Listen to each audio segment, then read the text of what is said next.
చెప్పవలసిన అవసరం ఉంది. Good morning, welcome to A1 TV Telugu news bulletin లో డీటెయిల్స్ చూద్దాం.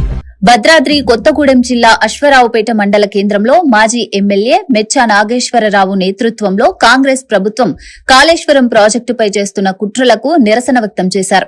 తెలంగాణ తల్లి మరియు డాక్టర్ బిఆర్ అంబేద్కర్ విగ్రహాలకు పూలమాలలు వేసి రింగ్ రోడ్లో బైఠాయించి నినాదాలు చేశారు. ఆయన మాట్లాడుతూ ముఖ్యమంత్రి కేసీఆర్ ఆధ్వర్యంలో రైతులకు 2 పంటల సాగు సాధ్యమైన కాళేశ్వరం ప్రాజెక్టులో అవినీతి జరిగిందని, కాంగ్రెస్ కుట్రలకు ఆ ప్రాజెక్టు కేసును సిబిఐకి అప్పగించాలంటూ నిరసన చేపట్టామన్నారు. మరి ఈ దేశంలోనే నెంబర్ 1గా ఉండేలా చేసిన కేసీఆర్ గారిని మరి ఇప్పుడు కాంగ్రెస్ ప్రభుత్వం వచ్చి మరి సిబిఐకి అక్రమాలు జరిగినాయి అని మరి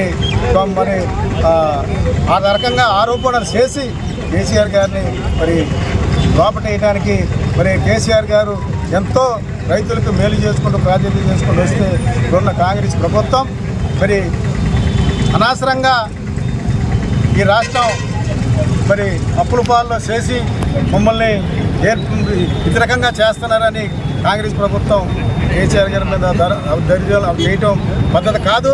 మేము ఖండిస్తున్నాం.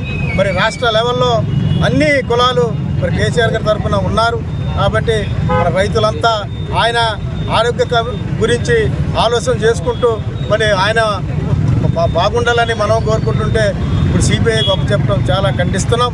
అదే రకంగా మరి ఇవాళ రాష్ట్ర లెవెల్లో మరి ఇవాళ నిన్న అసెంబ్లీలో చూశారు మరి ప్రాజెక్టుల గురించి హరీష్ రావు గారు మరి ఒక్క మంత్రి గారు కూడా మరి కొంతమంది మంత్రులు ఆ ప్రాజెక్టులు తెచ్చినప్పుడు కొంతమంది మంత్రులు టీఆర్ఎస్ పార్టీలో